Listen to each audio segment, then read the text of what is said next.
Alô, amiguinhos, bem-vindos ao Groselhando. Eu sou o Rafael da Spirit e esse é o meu podcast. É aqui que eu vou falar sobre gastronomia, sobre a vida, sobre tudo que permeia esse mundo encantado das comidas e das bebidas. Para me ajudar nessa árdua tarefa, chamarei o Sr. Rafael Tonon. Quem é Rafael Tonon? Rafael Tonon é um menino prodígio do jornalismo gastronômico mundial. Esse cara é um monstro. Enquanto você tá aí no trânsito, sofrendo, o cara está viajando o planeta Terra, comendo as melhores coisas e descobrindo quais são as melhores tendências gastronômicas do planeta. Vamos nessa!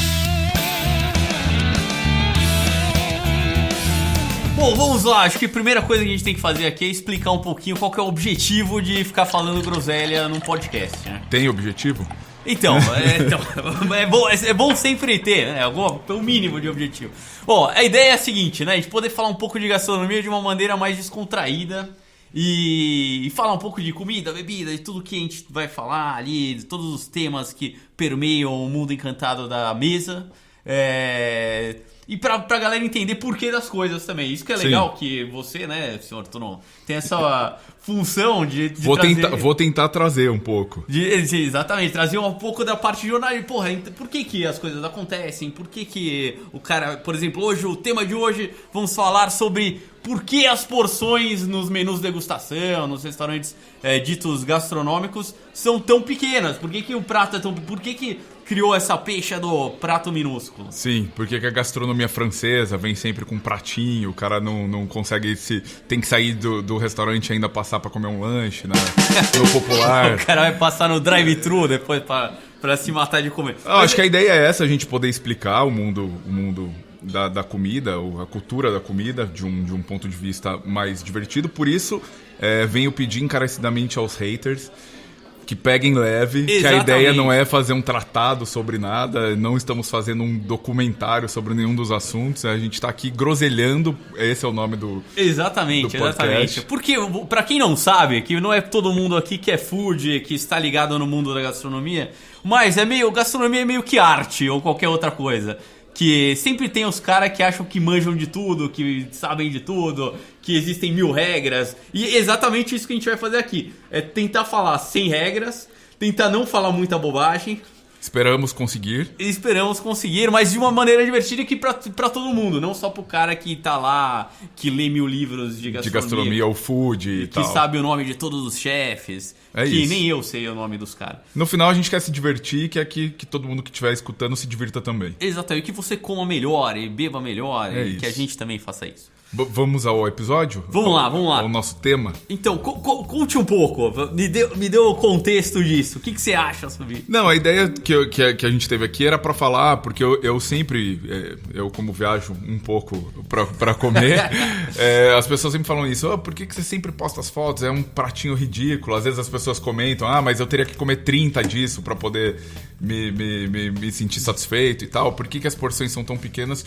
E daí eu achei que era um tema que a gente poderia trazer e discutir um pouco por que existe essa lenda, ou se é uma lenda, ou se é um mito, se é verdade, enfim, de que as porções em restaurantes, principalmente ditos gastronômicos, são sempre muito pequenas. Eu como dono de restaurante francês e tal, toda vez que eu falo meu restaurante é francês, muita gente fala, então vai vir um pratinho e tal. É isso. E isso tem muita relação, acho que é legal até a gente ter um contexto histórico. Exato. Grande.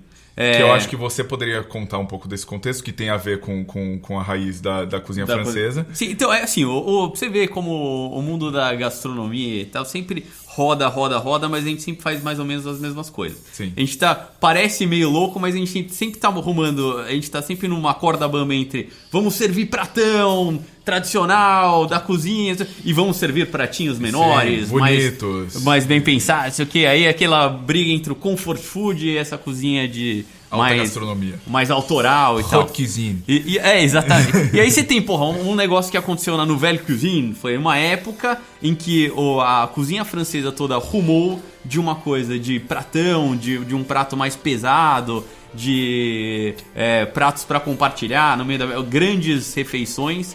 Que era uma marca da cozinha francesa, que é tipo você servir um pato inteiro na mesa, um cassoulet, um bœuf bourguignon, que é um cozidão de carne gigante e tal, e começar a servir porções menores. Isso faz porções menores também e mais leves e tal. Mais bonitas, com Mais- um apelo estético. Com um mais... apelo estético maior. Isso tem muito a ver com o que acontece agora. Por exemplo, você vê agora, sei lá, uma cozinha com base mais em legumes e menos e tal. E tem todo esse... Tem toda essa raiz, as pessoas não inventaram a roda, né? Não inventaram a roda. Existe referência. E aí, pô, quando o chefe surge como um cara criativo e que vai criar os seus pratos e tal, aliado a uma história de cozinha, até foi uma época aqui na França, que é os seus anos 70 e tal, que surgiu a cozinha emagrecedora, que era uma cozinha que usava, que tinha uma questão funcional. A gente fala agora,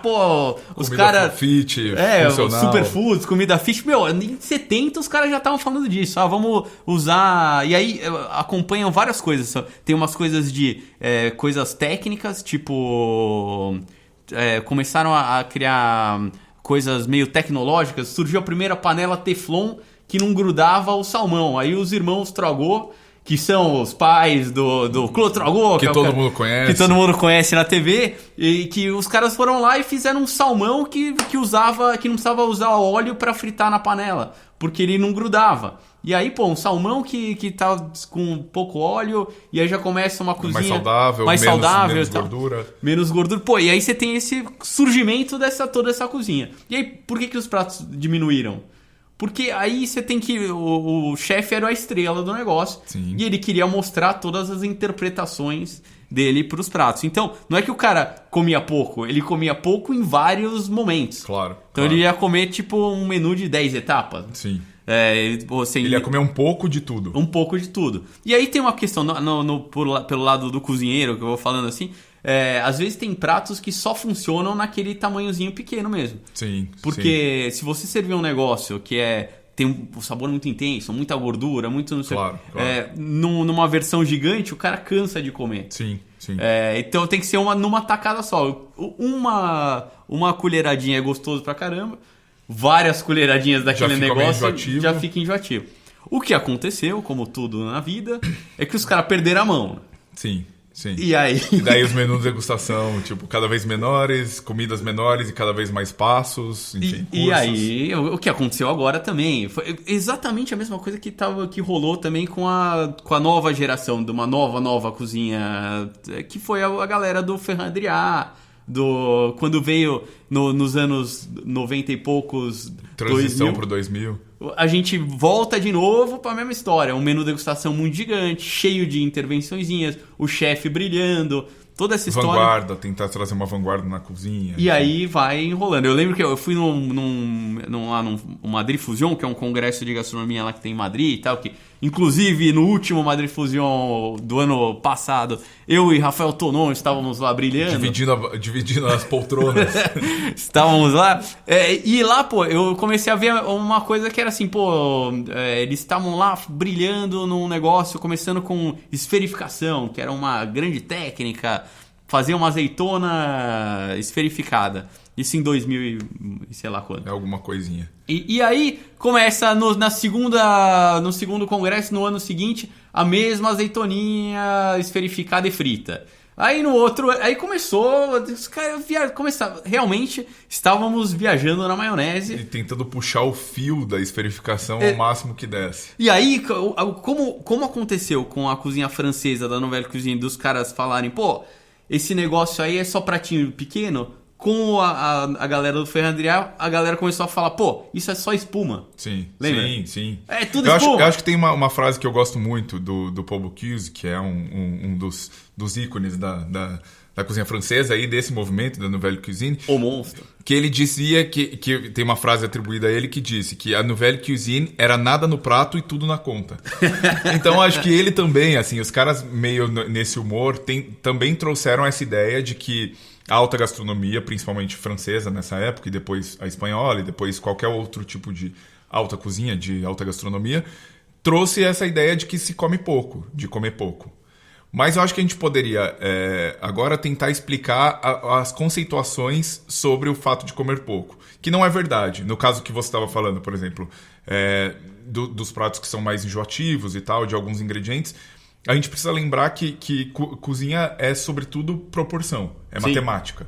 Então, a combinação de sabores faz todo sentido. O tamanho que eu coloco de um ingrediente combinado a outro ingrediente é o que vai fazer a potência de sabor que um cozinheiro, você, quer aportar pro prato. Uma coisa que tem acontecido nesses menus degustação assim, grandes é o contrário. Você sai empanturrado do negócio. Sim, exato. O cara não para de te mandar coisa e fala, pelo amor de Deus, não aguento mais. Porque eu acho que de uma maneira geral, o menu degustação, as pessoas também começaram a ter um preconceito de menu degustação, porque hoje o cara quer mostrar tudo que ele tem.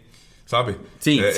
Eu quero fazer um show, brilhar. Eu quero mostrar todas as músicas, sabe? Daí fica um show longo. Eu não quero ficar ouvindo 30 músicas que você tem. Me escolhe aí 12 músicas que você acha que são as melhores, que é o que eu quero ouvir. É isso que é um show. E o fato de como o cara escolhe as faixas que ele vai tocar, ou as receitas que ele vai servir. É muito importante. Diz muito do que é o trabalho dele. Se o cara só joga na mesa, começa a trazer prato atrás de prato, bom, eu não consegui entender o que é o trabalho dele. Mas isso é uma questão do chefe de cozinha, que é, cara, você tá cozinhando pra quem?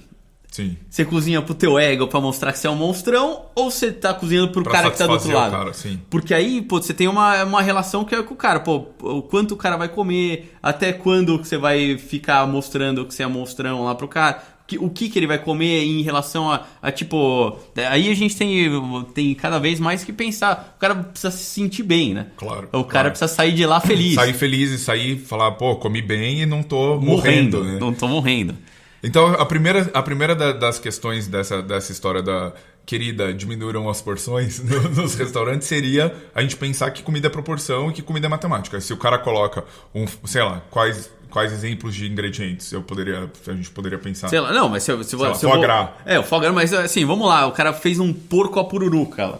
Eu não vou servir um quadradaço de porco à pururuca, porque o cara vai morrer ali de comer aquilo. Sim. Precisa ter uma relação também, a guarnição. Pô, se o negócio é muito gorduroso, teoricamente, pô, seria legal você botar um negócio que vai cortar essa gordura, mais ácido, mas sei lá, fazer uma combinação que o cara tenha no final uma sensação de equilíbrio. Claro. Mas tem hora que você também quer chutar o balde e um dos pratos ali pode ser tipo bacon, blá blá blá, tudo pra matar. Não, a ideia, porque essa história da gente pensar nos ingredientes também, ela traz uma questão que assim, um foie gras, você não consegue comer foie gras o menu inteiro. Você vai morrer também. Não é? Sim, você consegue comer um pedaço de foie gras ou um foie gras que seja bem feito, enfim.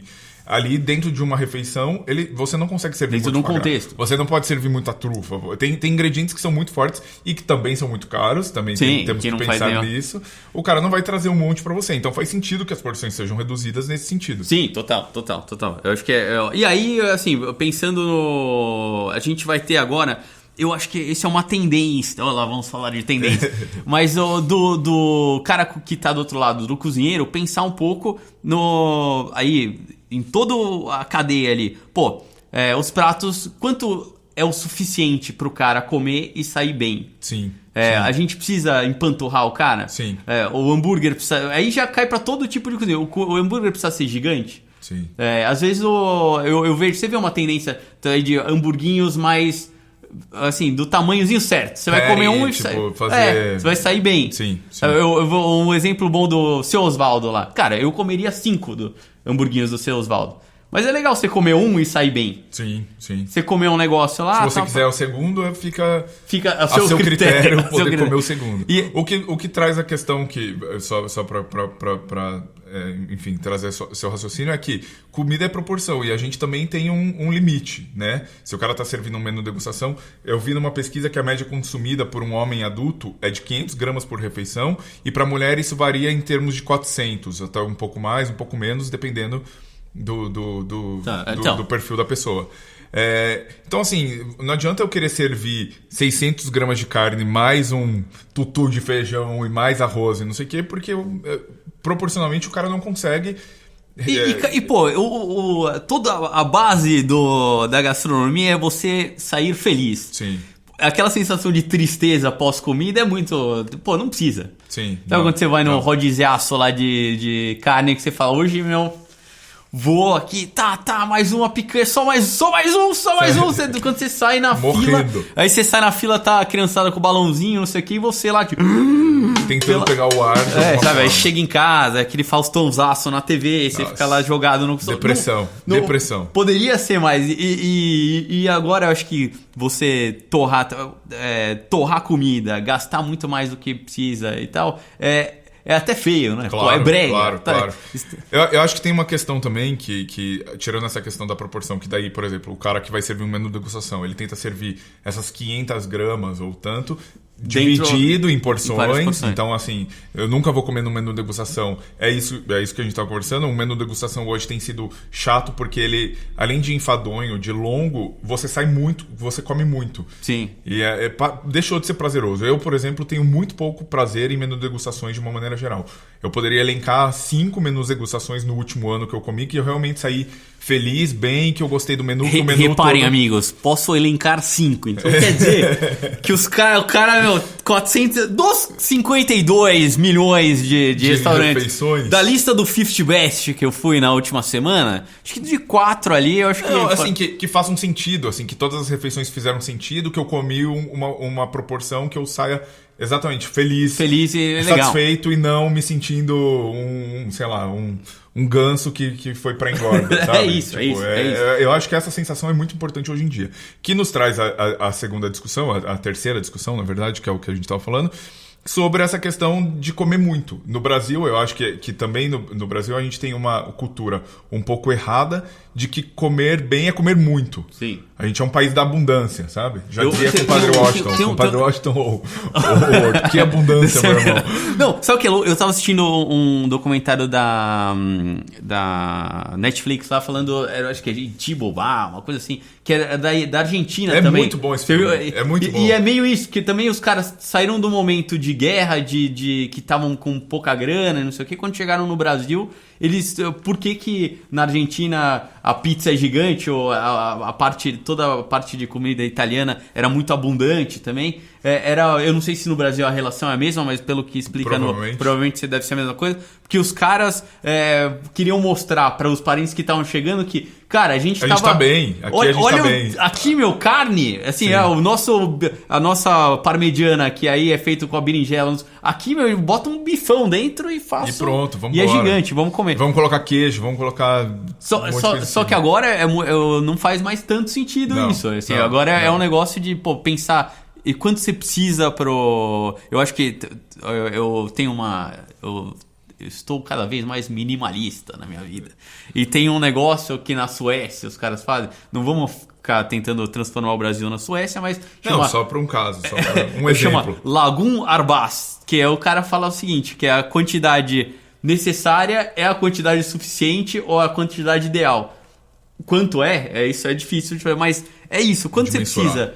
E isso reflete em tudo. Você vai fazer compra, cada vez mais você vê no supermercado. Essa semana eu fui no supermercado que tem lá os ovinhos, que você pega o teu ovo individual. Em vez de pegar uma cartelaça, você pega o seu ovo. Quantos ovos você vai precisar no final da tua casa? Quanto de erva, salsinha que você compra e usa tipo 4 folhas e joga tudo fora. Joga o resto fora. Acho que a questão no Brasil é isso. A gente é um país da abundância e que culturalmente a gente entendeu que comida, para você comer bem, você tem que comer muito. Né? Que a mesa tem que ser farta. A gente no Natal é um exemplo disso, sei lá, almoço de domingo, essas... total. Essas confraternizações em torno da comida é sempre muita comida, sempre sobra muita comida. E é feio sobrar comida, total. Né? Vamos pensar assim, o mindfulness, esse é um negócio, a gente teria que ter também um mindfulness gastronômico. De que tipo? O que quer dizer isso? Cara, você vai comer, uma das coisas que faz a gente comer muito é também não prestar atenção no que você está comendo. Claro. Então você come na pancadaria, eu sou campeão mundial nisso. Chego lá, sento, você vai comendo rápido, desesperadamente, aí você não vê quanto você comeu. Não. Aí você come mais. Claro. E aí, se você parar pra pensar, olhar e apreciar o momento, e que isso talvez seja a parte mais legal da gastronomia de comida, que é você parar e olhar, pô, vou comer esse meu lá prato e vou prestar atenção, um macarrão, e vou prestar atenção exatamente como eu tô comendo, o sabor do negócio, com calma, desliga a TV e tal. A textura. As pessoas prestam muito pouca atenção à textura, né? A gente, sabe o que eu tava vendo lá? Tendências de quando você é novo, você quer comer tudo crocante, e quando você é velho, você quer comer tudo pastoso. Tudo mole. E você não presta nem atenção no negócio. É muito louco assim, se a gente começar a cada vez ter mais atenção no que a gente tá comendo, talvez as nossas porções vão ser menores. Claro. Eu acho que é a questão da gente aprender e enxergar as coisas. Temos aqui a produção, atenção, produção está falando que temos 20 minutos já falados, o que quer dizer que a gente se comprometeu a todo episódio de podcast não ficar falando groselha mais do que 20 minutos, pelo menos. Sim, a gente pode chegar aos 22, 23, mas tentar não passar muito disso. Então, pra resumir, eu só queria falar uma coisa que eu acho que é importante, que eu acho que a gente já teve uma evolução do nosso paladar de uma maneira geral, que é, a gente percebeu que o mais não necessariamente é o melhor. Sim. Eu acho que na cerveja, no café, acho que assim, hoje eu saio pra tomar cerveja, eu quero tomar uma cerveja artesanal boa, que seja de boa qualidade, eu não preciso tomar 12 cervejas. Eu posso tomar 5, 6, ou 3, ou... Cara, enfim. Eu acho que como paladar, a gente também está se desenvolvendo e evoluindo para isso, assim. A gente tem percebido que mais não é sempre o melhor, que menos pode ser melhor. Sim. A história, quanto é o suficiente? Exato. Quanto é o que você tá feliz? Porque depois as consequências... tipo, pra beber é total isso. Pô, aquela primeira tacinha de vinho é sempre animal.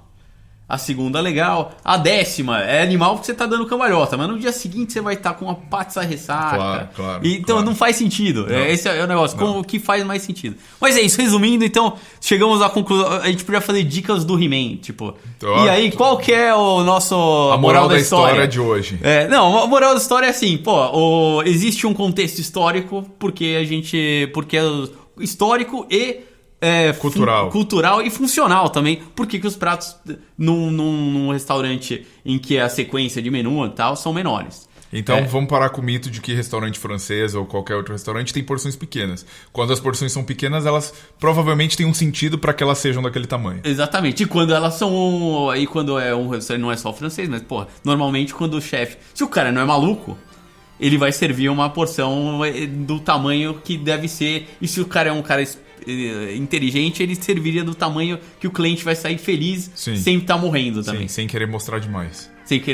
Então o ensinamento de hoje vamos comer vamos comer com atenção, vamos comer a quantidade necessária pro restaurante. E não fiquem achando que restaurantes por aí estão botando a comida pequenininha. Tem um sentido pra isso. Não há má fé. Não há má fé nisso. Então finalizamos aqui o nosso podcast. Aí você pode continuar dirigindo. Fala aí, Tonon, o que você acha? Tem próximos. Tenta aí buscar no seu tocador preferido que a gente vai voltar aí. Se Deus quiser, a gente tá aí de volta. Concentra, não batam o carro, não tropecem na guia. Continua.